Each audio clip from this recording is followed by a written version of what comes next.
Hello, this is Sarah Braasch. Welcome back to my channel. So today I'm going to talk about the literal hellscape that has been my life since May 8th, 2018. I especially wanted to make this video because I want to address the persons who are trying to minimize the damage that has been wrought in my life, and the persons who are trying to minimize their own culpability for this damage. I want the moral outrage warriors and the moral outrage industry and the press and the pundits and the academics who exploited the destruction of my life for profit and fame and feigned moral authority and jobs and clicks to know that you don't get to pretend now that you didn't know what you were doing. You don't get to pretend now that you didn't know that people were going to try to kill me, or that I was going to contemplate suicide, or that I would become unemployable, and that all of my hopes and dreams for my life would be irrevocably shattered. You don't get to pretend that you didn't know that if you wrote a New York Times article defaming me as an egregious racist, that I would be deluged with death threats and threats of violence, including sexual violence. And yes, that means you, Roxane Gay. I want the world to know that you tried to paint me as a dangerous, violent psychotic and a threat, thereby stigmatizing mental illness, when I called you out for having defamed me and for having participated in the destruction of my life. You don't get to pretend that you didn't know that if you told your 200,000 Twitter followers to stalk and harass me in my isolated dorm room, my home, that I would have to flee Yale's campus while being taunted by a mob, fearful for my life. And yes, that means you, Ijeoma Oluo. I want the world to know that you laughed and made jokes on Twitter about how you endangered my life.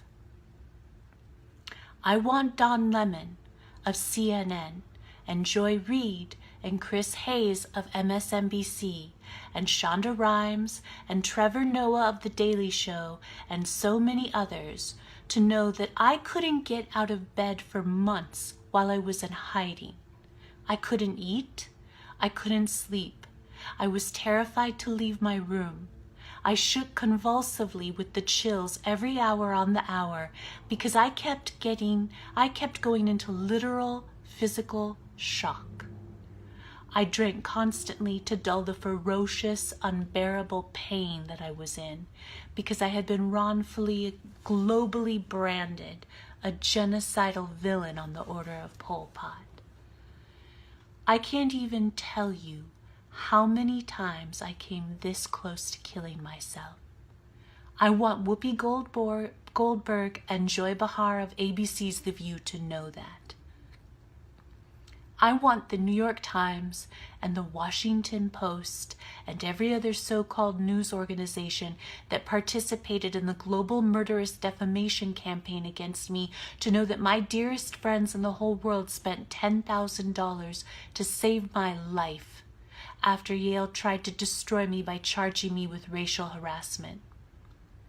I want Yale President Peter Salovey and Yale Graduate School Dean Lynn Cooley and Yale VP of Student Life Kimberly Goff Cruz and Yale Campus Police Chief Ronell Higgins to know what their grossly defamatory and illegal and wrongful and immoral public statements about me, which they all knew were bald-faced, straight-up lies, did to me.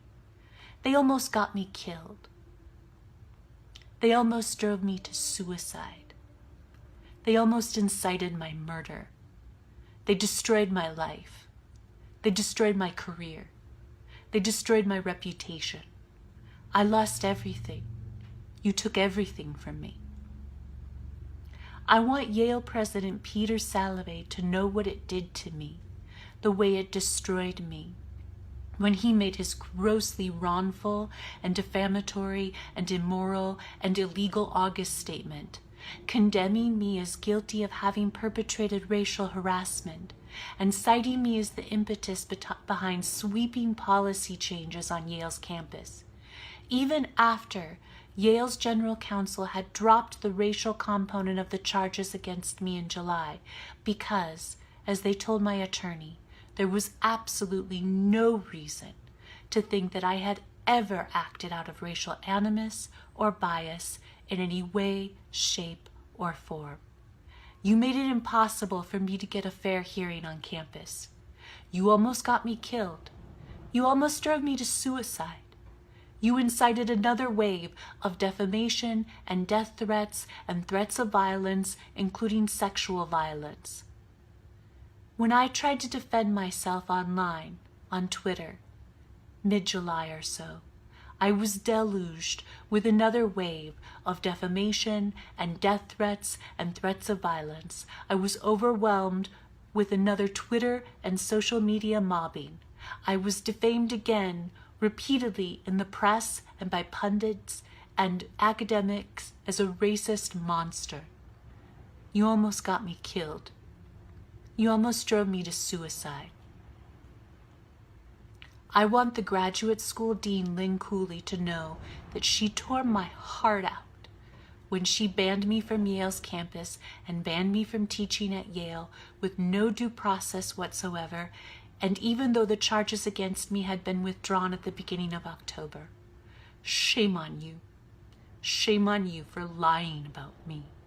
Shame on you for throwing me under the bus and destroying my life to deflect blame from yourself.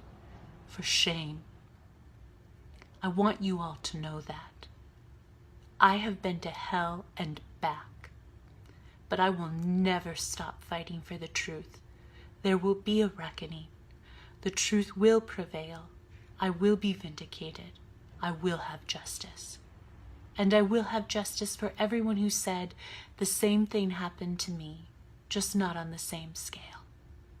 Thank you for spending this time with me.